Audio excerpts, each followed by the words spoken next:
Coucou les belles aventurières dans l'âme, j'espère que vous allez bien. Et donc une petite vidéo aujourd'hui pour vous parler des 5 étapes pour créer une vie épanouissante et alignée. C'est vrai que dans ce monde, eh bien, des fois, on n'a pas toujours le temps de réfléchir à ce qu'on aimerait vraiment. On est comme pris par nos obligations et on est dans une vie qui va très vite. Et donc, eh bien, aujourd'hui, je vous invite à vous poser un instant pour réfléchir à ce qui vous fait vraiment vibrer, ce qui touche en fait profondément votre cœur et votre âme. Et ce chemin, on va le faire grâce à ces 5 étapes. Donc, c'est vrai que bien que nous rêvons toutes d'une vie plus épanouissante et vibrante qui comble notre cœur et notre âme, mais malheureusement, on vit encore trop souvent des vies frustrantes de contraintes diverses, alors que dans un coin de notre tête se dessine en filigrane une vie plus légère et simple. Pour répondre à ces visions, à ces désirs profonds, choisissons de devenir ces exploratrices du monde intérieur, curieuses et malicieuses, en quête d'une meilleure connaissance d'elles-mêmes et prêtes à s'engager et à s'aligner pour une vie meilleure. Cependant, pour ce faire, elles devront aussi apprendre à sortir de cette course folle dans laquelle on est souvent engagé, en quittant le mode pilote automatique enclenché pour prendre le temps de se poser et de faire un bilan.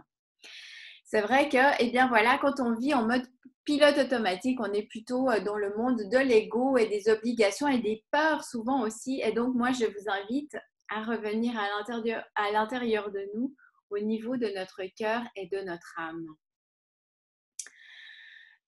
Eh bien, dans cette vidéo, eh bien, je vais vous proposer 6 étapes, non 5 étapes en fait, qui vont vous aider à découvrir vos aspirations profondes et à les manifester plus facilement.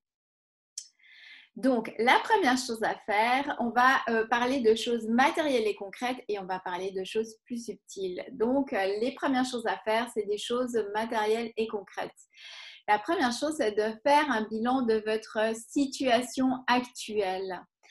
Ou avant de démarrer quoi que ce soit ou de vous fixer de nouveaux objectifs, eh bien, d'abord, je vous invite à faire un bilan de votre situation actuelle qui va vous permettre de déterminer où vous en êtes. Et la question à vous poser, êtes-vous satisfaite de votre situation actuelle? Donc, avant d'entrer une nouvelle destination dans votre GPS, vous devez déjà définir votre point d'origine. C'est ce que je vous invite à faire à travers ce bilan. Et donc, pour vous aider, vous faciliter cette tâche, je vous propose de découper votre vie en 4 secteurs distincts qui sont la vie professionnelle, la vie personnelle et familiale, la santé et les finances. Donc, vie personnelle et familiale, vie professionnelle, la santé, les finances. Et vous allez attribuer une note de 0 à 10 à ces 4 différents secteurs. Le 1, vous allez mettre la note 1 si vous n'êtes pas du tout satisfaite. Et puis, vous allez mettre la note 10 si c'est au top, tout en considérant bien que 5, c'est la note moyenne. Donc, je vous invite déjà à noter ces 4 secteurs sur une note de 1 à 10. Ça va déjà vous permettre de vous dire où vous situez actuellement. Et la deuxième chose, le deuxième point, c'est de définir les sphères de vie améliorées. Donc aujourd'hui, je vais vous inviter à définir 2 sphères de vie parce qu'on ne va pas en mettre trop. 2 sphères de vie améliorées, celles que vous avez envie d'améliorer aujourd'hui.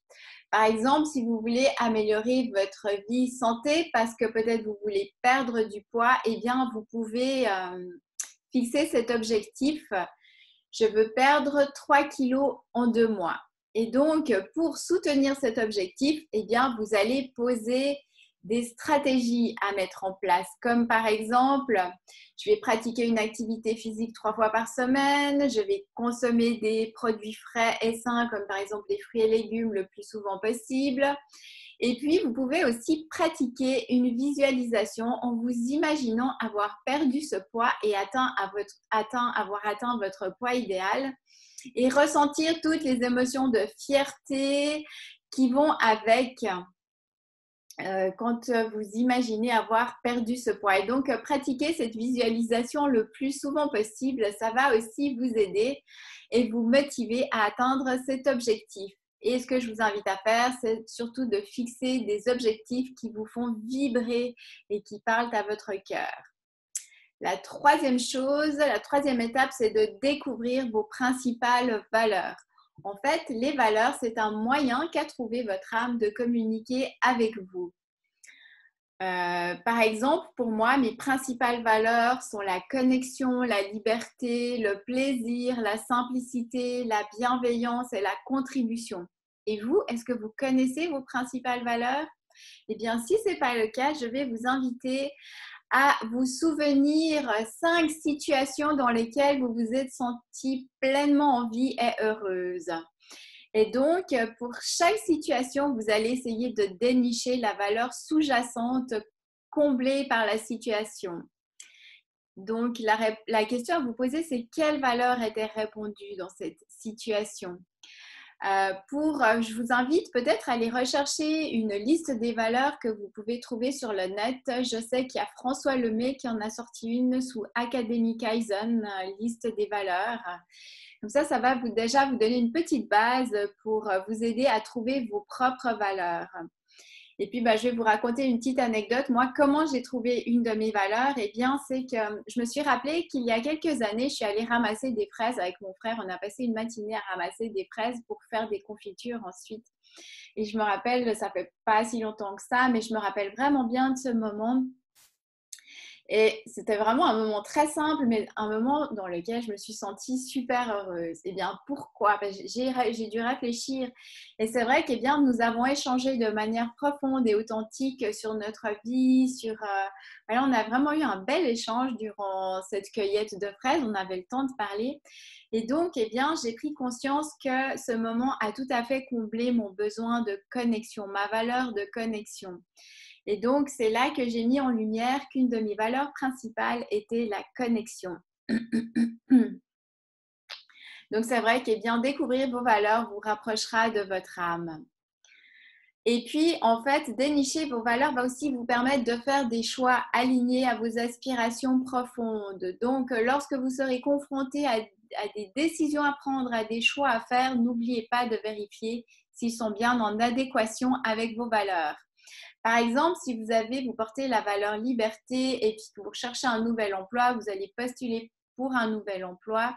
Avant de l'accepter, eh bien, réfléchissez bien et dites-vous, est-ce que vous allez vous sentir assez libre dans ce travail? Est-ce que ce travail va vous permettre de combler votre valeur liberté? Ou si vous portez la valeur simplicité et que vous avez rencontré une nouvelle amie, eh bien, vous pouvez aussi vous poser cette question, est-ce que cette nouvelle relation vous paraît simple ou est-ce qu'elle vous semble, ou au contraire, est-ce qu'elle vous semble compliquée? Donc, bien mettre ces valeurs en place va vraiment vous permettre d'aligner votre vie avec la simplicité, le plaisir, la liberté, comme si vous avez le plaisir aussi, est-ce que cette activité de loisir va vous procurer du plaisir? Si des amis vous proposent une activité, eh bien, est-ce que je vais avoir du plaisir à faire cette activité? Ça va vraiment vous permettre de trancher pour prendre des petites et grandes décisions dans votre quotidien. Donc, quand vous faites des choses et des activités alignées à vos valeurs, eh bien, vous savez que c'est aussi aligné avec votre âme et vos aspirations profondes. La quatrième étape à franchir, c'est de vous libérer de vos limitations. C'est vrai que quand vous allez vous fixer des objectifs à atteindre, eh bien, vous allez peut-être rencontrer certaines limitations ou croyances limitantes. Ou bien des histoires peut-être que vous vous racontez par rapport à ces objectifs à atteindre, entre ce qui est possible ou ce qui n'est pas possible, ou c'est pas possible pour moi, j'en suis pas capable. Donc, lorsque vous allez fixer vos objectifs, eh bien, je vous invite aussi à prendre conscience de toutes les croyances limitantes, de toutes les histoires que vous allez vous raconter par rapport à ces nouveaux objectifs que vous voulez vous fixer. Par exemple, si on reste dans cette idée de vouloir perdre du poids, eh bien, vous pouvez peut-être porter la croyance selon laquelle il est difficile pour vous de perdre du poids. Donc, je vous encourage, la première chose à faire, eh bien, c'est de prendre conscience de cette croyance limitante et puis ensuite de mettre en place une affirmation positive que vous allez nourrir et répéter régulièrement en ressentant les émotions positives aussi qu'elle va générer, comme je perds du poids facilement ou perdre du poids est un jeu d'enfant, ou la troisième qui pourrait retrouver mon poids idéal et tout à fait naturel pour moi. Donc, voilà ce que j'avais envie de vous parler au niveau de vos croyances et de vos limitations. Elles sont souvent sous-jacentes, comme ça on doit vraiment, pour découvrir nos croyances, on doit vraiment devenir conscient de notre discours intérieur, de ce qu'on se raconte à l'intérieur de soi. On les débusque pas toujours tout de suite du premier coup, mais vous allez voir que peut-être au fur et à mesure, vous allez gentiment mettre le doigt dessus, les accueillir et puis ensuite créer une affirmation positive pour les éliminer gentiment et les remplacer. Et puis, la cinquième étape à franchir, c'est d'élever votre fréquence vibratoire. Eh bien, pourquoi? Parce qu'élever votre fréquence vibratoire va vous permettre de magnétiser, d'attirer, de matérialiser plus facilement ces objectifs que vous vous êtes fixés. Élever votre fréquence vibratoire va vous permettre d'alchimiser votre vie, va permettre de mettre un peu de magie dans votre vie. Comme vous allez peut-être vous rendre compte que vos objectifs vont être plus faciles à atteindre. Donc, une fois que vous aurez effectué le bilan de vos nouveaux objectifs à atteindre, tout en ayant pris conscience de vos limitations et de vos principes, et que vous aurez mis à jour vos principales valeurs, eh bien, vous allez pouvoir vous occuper de votre énergie ou de votre fréquence vibratoire. Car en effet, plus vous allez vibrer haut et plus vous aurez de la chance d'atteindre vos objectifs de manière plus facile et fluide. Donc, en plus des actions que vous allez pouvoir mettre en place dans votre quotidien pour atteindre vos objectifs, eh bien, je vous invite aussi à augmenter votre fréquence vibratoire, ce qui va vous permettre de magnétiser, d'attirer à vous les résultats souhaités. La question est bien, comment allez-vous augmenter votre fréquence vibratoire? Eh bien, vous pouvez le faire en mettant en place des habitudes de vie bénéfiques, comme par exemple, là, je vais vous donner quelques exemples. Alors, en méditant, la méditation et la relaxation permettent d'augmenter votre fréquence vibratoire. Le sommeil et le repos aussi. Ça va permettre à notre corps de se régénérer et en même temps d'augmenter notre fréquence vibratoire. Prendre un bain, prendre une douche parce que l'eau a une fréquence très élevée. Donc, voilà, simplement vous plonger dans l'eau ou mettre par exemple du sel, du gros sel dans un bain va vous permettre déjà de vous purifier et d'augmenter votre fréquence vibratoire. Les huiles essentielles aussi, vous pouvez utiliser les huiles essentielles. Attention à bien les diluer dans une huile de base, comme l'huile essentielle de lavande, l'encens, Ravinsara, la mélisse, ou vous pouvez simplement les mettre dans un diffuseur. Ça va déjà vous aider aussi. Moi, je mets souvent de la lavande en fait à la maison. Vous pouvez pratiquer une activité physique, le mouvement, tout ça va augmenter votre fréquence. Ou vous pouvez réciter des mantras, ou je vous propose ici le Ho'oponopono, qui est « Je suis désolée, pardonne-moi, merci, je t'aime ». Ça peut aussi tout à fait être utilisé lorsque vous rencontrez une croyance limitante par rapport à un de vos objectifs. Et puis, en imaginant cette croyance limitante, vous pouvez simplement dire « Je suis désolée de penser que je ne vais pas arriver à perdre ce poids, par exemple.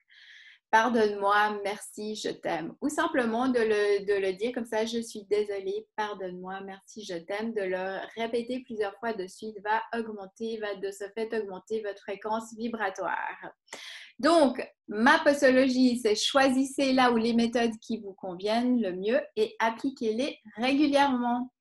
Donc, j'espère bien que vous aurez trouvé de la valeur dans cette vidéo et je vais vous répéter les 5 étapes pour créer une vie épanouissante et alignée. La première étape, c'est de faire le bilan de votre situation actuelle. C'est comme si vous allez entrer les coordonnées dans votre GPS parce que vous allez vous rendre à quelque part, et bien la première chose à faire, c'est de marquer votre point actuel, là où vous vous trouvez actuellement. Donc, c'est ce que vous allez faire avec le bilan. La deuxième chose, c'est de fixer votre itinéraire, votre destination, c'est les sphères de vie à changer. Le troisième point, c'est de découvrir vos principales valeurs, de clarifier vos principales valeurs qui sont les messagers de votre âme. Le quatrième point, c'est de vous libérer de vos limitations, croyances limitantes ou histoires que vous vous racontez. Et le cinquième point, c'est d'élever votre fréquence vibratoire, ce qui va vous permettre de magnétiser et d'attirer plus facilement à vous ce que vous voulez vraiment, les nouveaux objectifs que vous vous êtes fixés. Donc, voilà ce que j'avais envie de vous partager aujourd'hui. J'espère que vous y aurez trouvé de la valeur. D'ici là, prenez soin de vous et rendez-vous dans une prochaine vidéo. Bye bye!